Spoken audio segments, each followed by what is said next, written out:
Welcome to Luca is a Billionaire, where the only thing I invest in is your answers. In this video, I will show you how to make delicious butter bread. First, let's gather our ingredients. You'll need 4 cups of all-purpose flour, 1 packet of active dry yeast, 2 tablespoons of sugar, 1 teaspoon of salt, 1/2 cup of softened unsalted butter, and 1 cup of warm milk. Precise measurements are key for a perfect loaf, so take your time with each component. Having everything ready makes the process smooth and enjoyable. Now let's get our hands a little messy. In a large bowl, whisk together your dry ingredients. Then, gradually add the warm milk and softened butter, mixing until a shaggy dough forms. Turn the dough out onto a lightly floured surface and knead it for about 10 minutes.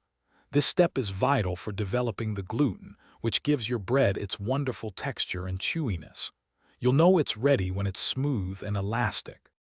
After kneading, place your dough in a lightly oiled bowl, cover it, and let it rise in a warm spot for 1 to 2 hours, or until it has doubled in size. This first rise allows the yeast to work its magic. Once risen, gently punch down the dough to release the air, then shape it into a neat loaf. Carefully transfer your beautifully shaped dough into a greased 9 by 5 inch loaf pan. Now for the final proof. Cover your loaf pan and let the dough rise again for another 30 to 60 minutes, or until it looks nicely puffy. Preheat your oven to 375 degrees Fahrenheit. Bake the bread for about 30 minutes, or until it's golden brown and sounds hollow when tapped. Once baked, immediately remove it from the pan and cool completely on a wire rack. Enjoy your homemade butter bread.